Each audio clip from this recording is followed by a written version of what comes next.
Hi all! In this video we are going to talk about the different kinds of markers that you might want to use with your Ozobot. I've got the actual Ozobot branded markers, I've got Sharpies, I've got a couple different Crayola options, and I'm even going to talk a little bit about how to work with Expos on a whiteboard. And there are some special considerations for that. So here we go.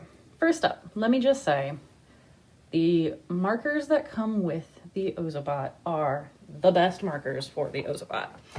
It was specifically designed this way. They are the correct size, shape, and color. They have this chisel tip that is extremely well defined for making these straight lines. And it's exactly the right size to fit with all of the activities from the Ozobot classroom library. I'm just going to make some reference marks with these to get started. So, good old black, green, blue, and red.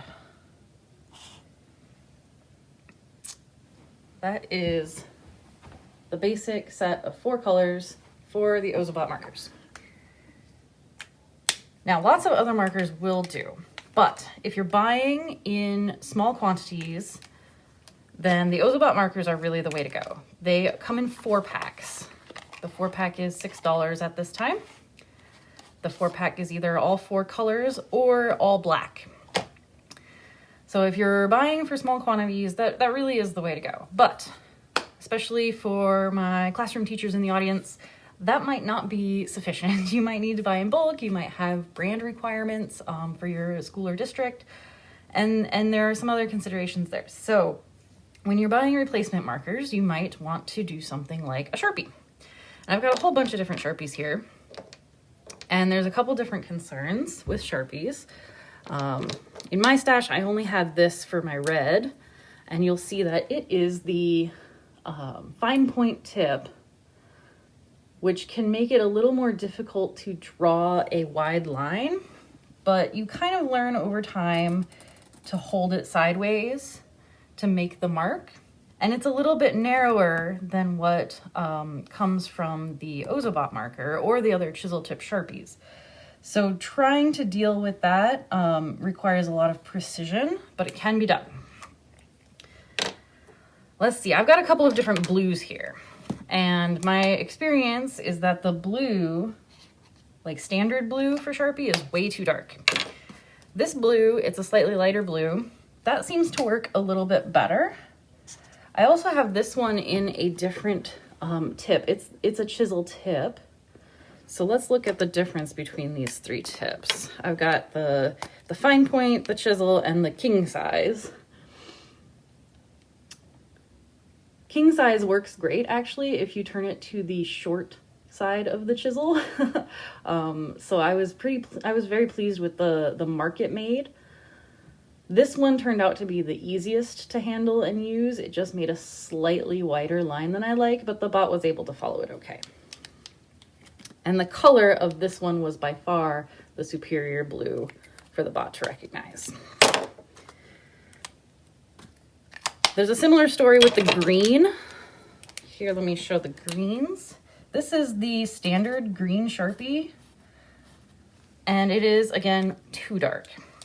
This one is some kind of limey green, and it's much better. You can tell just in this comparison that the lighter green is significantly closer to the Ozobot green. So standard green is too dark. You need a lighter green. And again with the tips, let me get that close up. That the fine point was a little bit harder because I had to draw over it a couple of times to get it wide enough, and I had to be very precise with that. Whereas this chisel tip was a lot easier to create the straight, neat line. So there are your Sharpie considerations. Let's talk a little bit about Crayola. It's basically the same problem where different tips are going to be slightly more awkward to try to create your lines. I actually don't have the standard round tip Crayola in this selection. It was too awkward to use. However, these ones are from an old set that I found called the Super Tips. And if you look at that up close, you can see it's got this pointed cone-shaped tip. That black one might be a little too hard to see. Let's see what the other ones look like. The blue is a little bit better. So it's got this cone-shaped tip, and that actually worked really well. I was really impressed by the lines I could make and the precision I had in those, but it was a lot harder to find the right colors. And that one's getting dried out. There we go. My red was easy enough. My green it's fine. It's just maybe a little dark. Blue was actually a little bit different. The tint, the actual pigment of that blue is just slightly different than the other blues I was finding. So the Crayola Super Tips worked okay. They had that cone-shaped tip. I also had a small selection of these, but I didn't quite have the right colors for it. These are the Power Lines Crayola markers, and they have more of a chisel tip. So that could be another good option for using Crayola washable markers as an alternative when you are buying for your Ozobot. Okay, so those are the considerations that you might have with markers for paper. Now let's talk about markers for your whiteboard.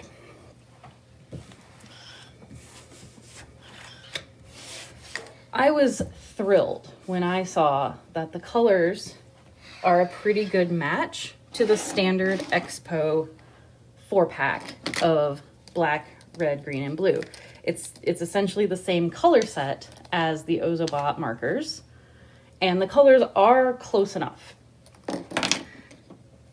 And chisel tip is pretty much the standard for Expo markers, which makes it a lot easier to find the right tip than, say, the Crayolas or the Sharpies. The real concern, however, is the performance while it's actually on the board. So here is just a nice straight line. I'm using blue because I think that makes it a little bit better on video, but this happens with all the colors.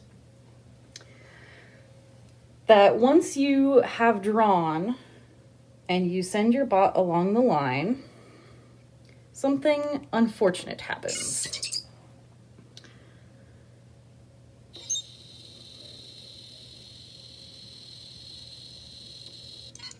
Okay, I'm going to zoom in on that for you. Look at the white marks that are now within that blue line. Kind of on the edge, but sometimes they go up the middle. Right here especially, I think it's a little more obvious what's happening. And if you look really close at the bot, you can tell too. The way this bot is constructed, there are 2 wheels on either side here at the back, and then at the front, there is this little plastic knob. There, I think that shows how it sticks out just a tiny bit off of the front over here. And that is what dragged through the blue marker. And because it's dry erase, it lifted so easily. So the dry erase markers do work, and they're really great for quick drafting. If you are getting your students or yourself used to just trying to draw and anticipate what you need to draw, this can be a great way to save some paper and also be able to very quickly change your paths. You just have to be aware that you'll be redrawing your lines a lot. So this is for activities where you expect to be redrawing things anyway, not so much where you want like a final thing to submit or a line that your bot is going to go over many, many times without changes. So whiteboards are great for drafting. And then at the end, you really need to turn your bot over and gently wipe that knob because it will collect all of that gunk from running over top of the ink. So there's another consideration. Those are the two big considerations when using whiteboard markers for your Ozobot. You will have lift from the plastic knob that drags across, and you will have to redraw your lines frequently. And you then have to clean the bot because all of that lifted ink is now on the bottom of your bot. So that takes care of all the marker considerations so far. Leave questions and feedback in the comments and check out my other Ozobot videos. Thanks for watching.